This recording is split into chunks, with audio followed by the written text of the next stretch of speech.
Share மார்க்கெட்னா என்னன்னா ஒரு பெரிய கடை மாதிரி தான். ஆனால் இங்கே டிவி ஃப்ரிட்ஜ் மாதிரி பொருட்கள் விற்க மாட்டாங்க. பெரிய பெரிய கம்பெனிஸோட ஸ்மால் ஓனர்ஷிப், அதாவது ஷேர்ஸ் தான் விற்கும். ஒரு டீ ஷாப் வைத்திருக்கிறீங்கன்னு நினைச்சுக்கோங்க. பிசினஸ் வளரணும், ஆனால் பணம் போதல.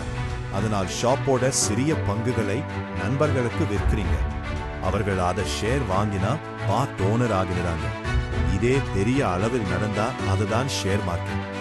ரிலையன்ஸ், டாடா, இன்ஃபோசிஸ் மாதிரி நிறுவனங்களுக்கு பணம் தேவைப்பட்டால் அவர்கள் ஷேர்ஸை பொதுமக்களுக்கே விற்று விடுவாங்க.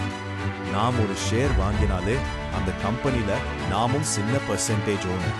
அப்போ ஷேர் பிரைஸ் ஏன் அப் அண்ட் டவுன் ஆகுது? சிம்பிள். கம்பெனி நல்லா நடக்குது, ப்ராஃபிட் அதிகம், பீப்புள் டிமாண்ட் கூடுது, ஷேர் பிரைஸ் உயரும். கம்பெனி சரியா பர்ஃபார்ம் பண்ணலனா டிமாண்ட் குறைவு, ஷேர் பிரைஸ் டவுன். இதுதான் ஷேர் மார்க்கெட் எப்படி வேலை செய்கிறது என்பதற்கான சூப்பர் சிம்பிள் எக்ஸ்பிளனேஷன். இப்படி யூஸ்ஃபுல்லா உள்ள வீடியோஸ் வேணும்னா சேனலுக்கு சப்ஸ்கிரைப் பண்ணுங்க, பெல் ஐகானும் பிரஸ் பண்ணுங்க.